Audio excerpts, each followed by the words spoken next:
Wait, Mary, it's me. My ex-husband and my son's wife eloped 10 years ago, and they have been missing ever since. I didn't want to think about them, let alone see them, but for the first time in 10 years, he contacted me. My ex-husband called me and demanded, "I'm going to live at your parents' house now. You still live with your parents, don't you? I apologize for contacting you like this, but you need to leave my house." I was taken aback by his request. We hadn't spoken in 10 years, and I had no idea what he wanted. But he was asking for my parents' house to live in with his unfaithful partner. "I see you're still living with your parents, but have you remarried yet?" he asked. "Get out of there as soon as possible." For the first time in 10 years, I became enraged at my ex-husband, who was mocking me even more. Fortunately, he was unaware that my living situation had changed over the previous 10 years. "I'm sorry, but if it's my parents' house, it's gone," I said. "Huh?" I reminded him this for the first time in 10 years. I was determined to succeed. Mary Kane is my name.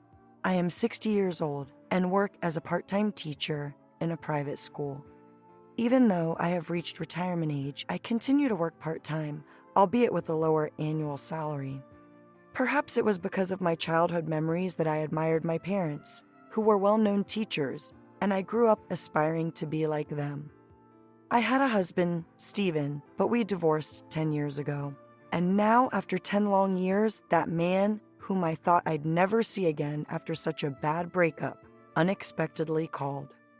I met Stephen in college when I was 21 years old. I was working part-time as a teacher at a tutoring center while also studying to be a teacher. Stephen was a new part-time teacher who had recently joined the center. He was older than me, but I had been there longer, so the director asked me to train him. As I trained him, we became good friends and eventually began a relationship. We married after 3 years of dating and had a son, Michael. After graduation, I found a full-time teaching job and left the tutoring center. Our life together was just beginning. After 25 years, Michael married Sarah, whom he'd met at a design school in New York. We congratulated Michael on his marriage and spent our days hoping that they would build a happy family together. Then, Michael unexpectedly returned home and wanted to confide in me. He had been working as a prototype designer, specializing in figurines, and hadn't been home in a long time.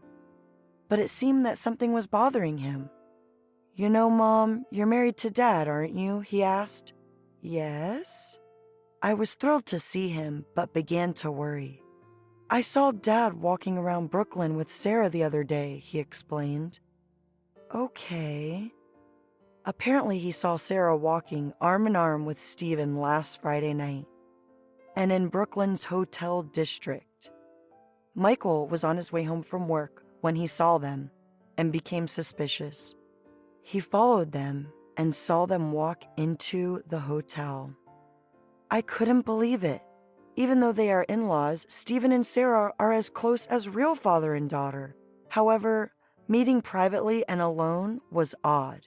And even less in a hotel? No way. I was hoping it was a misunderstanding or a bad dream, but there was evidence.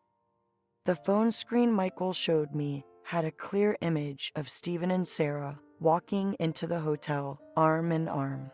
And speaking of Friday nights, Stephen arrived home late. He claimed it was overtime at his office, but I guess that was a complete lie. Furthermore, I remembered that Stephen had been arriving home late on an increasing number of days in the last few months. He claimed it was because of happy hour with his colleagues, an unexpected business trip, or working on a holiday. I initially believed him. However, when I considered it calmly and carefully, I realized that aside from happy hours, there had been almost no unexpected business trips, overtime work, or work on holidays up until now. I felt uneasy that these had increased lately. Was it all a ruse to spend more time with Sarah? I asked Michael to send me the image, then told him I'd talk to his father about it before sending him on his way. I waited for Stephen to get home that night. He returned late at night, smelling strongly of alcohol. The smell of alcohol upset me, but I boldly approached him and said, "Stephen, I saw Michael this afternoon. Is it true that you met with Sarah last Friday?" Yes, we briefly met, and I recall talking about it." The question had woken him up, and his eyes began to dart. Seeing my reaction, he went on to ask, "What did he say?" "He also said that he saw you and Sarah walking into a Brooklyn hotel together." I held up the picture Michael had given me as I said this. Stephen's eyes widened. He choked up, and his eyes darted even more, as if searching for an escape route. He sighed deeply, as if giving up, after I was convinced that his reaction was correct. "I can't believe Michael noticed me. I was overjoyed. I guess I got carried away a little." "No way, Stephen." "Well, I guess it's pointless to make excuses now." Stephen began to confess everything. He admitted that he began dating Sarah 6 months ago after being swayed by her advances. He told me that his feelings were now primarily for her. 6 months ago, Michael and Sarah celebrated their 3rd wedding anniversary. Had Stephen and Sarah begun dating at that time? Despite my trembling surprise, Stephen continued to confess. "That is why I desire to marry Sarah. Mary, I want a divorce." I objected vehemently to the words, nearly losing my mind, but Stephen continued. "In any case, I'm divorcing. I can't do it with you any longer." The next day, he never came home. Furthermore, Stephen's belongings were missing from the house, and a completed divorce decree was on the table. Later, Stephen received a phone call from Michael, who was crying because Sarah had left the divorce papers and vanished. I assumed she had no intention of returning. I was stunned when Stephen and Sarah eloped and vanished. That was the conclusion of Stephen and I's divorce 10 years ago. After the divorce, Stephen and I sold the house we had been living in, and I moved into a new house I found near my workplace. I was depressed by myself immediately after the move, but as I busied myself with work, I realized that my emotional wounds had completely healed. I believe that because teaching was a rewarding job for me, I was able to heal my emotional wounds before I realized it. It must have been significant that I continued to devote myself to a single rewarding job, was allowed to work part-time at a school even after retirement, and spent active days not only with my colleagues, but with my students. I spent less and less time worrying about Stephen and Sarah as I continued to enjoy my teaching job and interactions with students. After 10 years, I no longer reflected on my time with Stephen. My income had dropped since becoming a part-time teacher, but it was still sufficient for me to stay at the school and be with my students who adored me like a parent. I'm also relieved to hear that Michael has thrown himself into his work with zeal, having recovered from the shock of his father's and wife's betrayal. A phone call, however, shattered any semblance of peace I had found. "Hello?" "Mary, it's Stephen here." "Stephen?" It was the first time in 10 years I had heard my ex-husband's voice. I thought I'd never hear it again, but when I did, I couldn't help but scream. "What do you want right now? You didn't come here to talk about the good old days, did you?" Unintentionally, my words came out stronger than I expected, but that was completely understandable. I hadn't spoken to Stephen in 10 years, and no matter how hard I tried, he is the one who insisted on the divorce. Stephen, who had somehow managed to keep his emotions under control and maintain a sense of normalcy, remembered this and said to me, Hey, what do you want from me? Why did you contact me? You are the reason we are divorced. I no longer consider you my husband, and I don't want to see you or even hear your voice." "Okay, now let me get to the point. You're back at home, aren't you? I'm sorry to interrupt you in this manner, but I'm going to have to ask you to leave." I couldn't control my emotions and had to raise my voice again, grasping the meaning of the words, said insensitively and lightheartedly. Stephen kept talking, oblivious to the fact that I was confused and trembling with rage. "Sarah is having a baby," he continued, "but having a child is more expensive than I anticipated. Making a living is becoming increasingly difficult." According to Stephen's story, despite their 30-year age difference, they had been a passionate couple. However, Sarah became pregnant last year, which changed everything.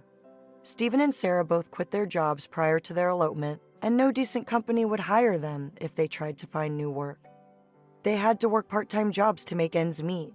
and they had been living day by day. Sarah was unable to work after becoming pregnant and giving birth, putting the family's finances in jeopardy. I couldn't take care of her any longer, so we discussed turning to Michael or my parents for help. But Michael refused to see me, and my parents disowned me. They're all so stubborn. Stephen laughed on the phone, and I saw in my mind's eye the faces of Stephen's parents and younger brother, whom I had gone to greet before their marriage 13 years before. His family consisted of a strict-looking father, a strong-willed mother, and a serious-looking younger brother. We never spoke again after the divorce, but I didn't think he was the type of man who would let Susan be unfaithful to him or to run off with his own son's wife. So, are you suggesting that I stay in our house? I said yes. The first thing you should do is make sure you have a good relationship with your wife. I'm sure your eldest daughter and the first grandchild is more important than a single woman whose only merit is being a teacher. Get the hell out of here. I felt my anger boiling over at once at his abusive tone. Had my memories of Stephen over the past 10 years been too glorified? I had not expected him to be such a lax man. And at the same time, I remembered something. I said in a low voice, "I'm sorry, but if it's my parents' house you're speaking of, it's gone." "What do you mean?" "My father passed away 3 years ago, and my mother last year. So my parents' house is too big for me to live in, and I decided to sell it to someone else. I don't have the house to give, Stephen." "Huh?" "I'm not going to tell you where I live now, and even if I did, I wouldn't let you in, so don't come here. Don't ever come here." It was Stephen's turn to shout. "What about my inheritance? When your parents die, the family home and the money should go to me, right?" I frowned in anger at Stephen's words, who only tried to talk about my parents' death in calculating terms. From the looks of things, he must have been planning to steal not only my money, but also my parents' inheritance with an eagle eye, while saying something about relying on my parents' family. However, it was already too late to take the chance. I received all the money from my parents' inheritance along with my parents' house. Both my father and mother said they wouldn't leave a penny to a shameless man who eloped with their daughter-in-law. 10 years ago, on the day Stephen and I divorced, my parents were furious when they heard about Stephen and Sarah's betrayal from Michael and I. It was understandable for them to be angry. They had known Stephen and Sarah since before they were married and had been kind to Stephen as if he was their own son. They trusted him, but he had committed the worst betrayal of all. So the first thing my parents did before they died was to arrange their estate and prepare a will. My parents prepared a will so that everything, including the family home, would be inherited by me in case Sarah came back someday when she realized. 7 years later, my father passed away. My mother passed away last year, and I inherited the family home and estate. And although I did not want to give up my parents' house because it was too big for one person to live in, and because it still had memories of my parents, I decided to sell it, following their wishes. They hoped I would use it to house someone sensible rather than give it to people like Stephen and Sarah. When Stephen heard this, he exploded. "Don't play dumb with me, you bitch. Don't be silly. There's no way they'll forgive you for that." "I inherited the property by legal means," I said. "And there's no way they'll forgive me if I did this. I don't have to be dictated to by Stephen and Sarah, who did nothing and wandered around elsewhere as they pleased." Stephen, who had been doing nothing and wandering around, had no right to interfere with my life. I then stared down at my phone, which had been disconnected from the call. I had no idea that Stephen would abandon others for his own selfish reasons, come to me for help, and then lash out when he doesn't get his way. I had no idea that my ex-husband, with whom I had spent several years of my life, could be so lax and childish. Just as I was feeling my heart's deepest contempt, I received a phone call from Sarah as well.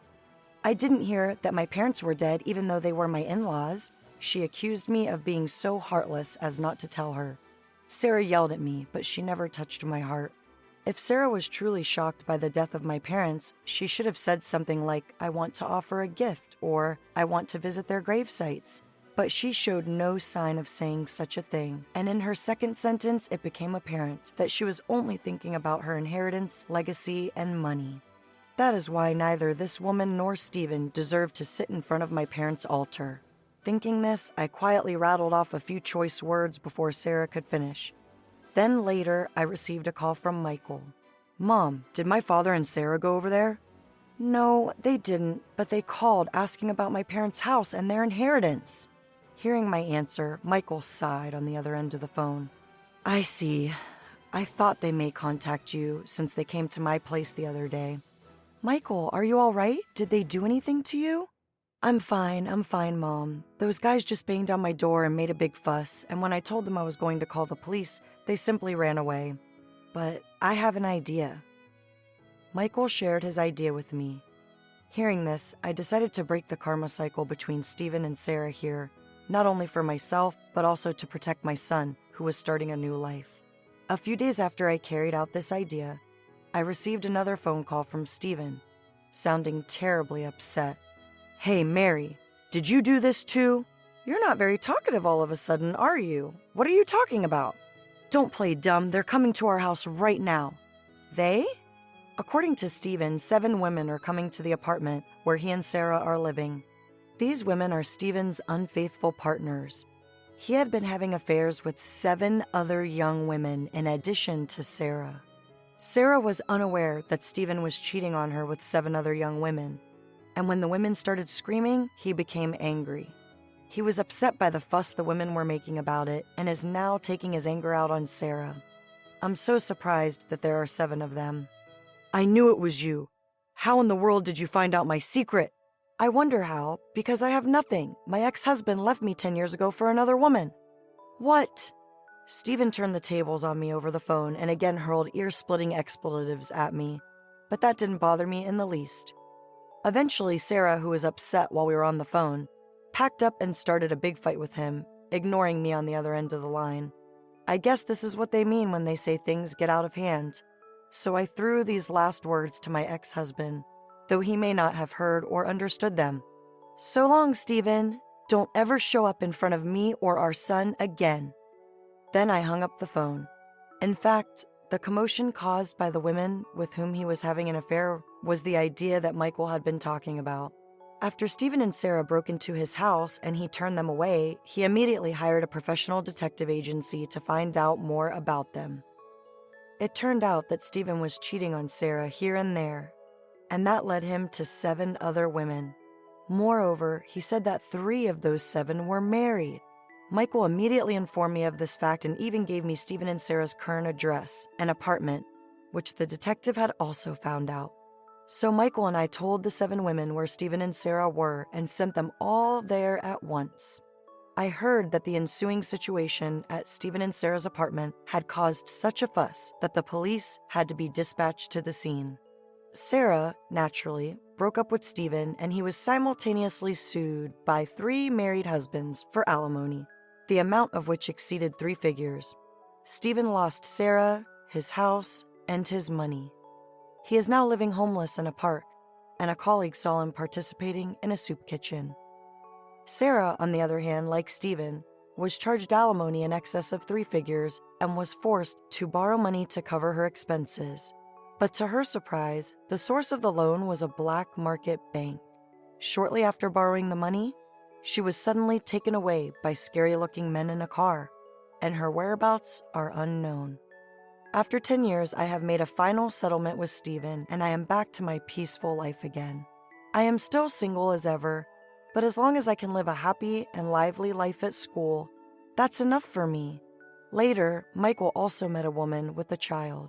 They are now dating on the premise of marriage, and I sincerely hope that he too can find a new happiness and life.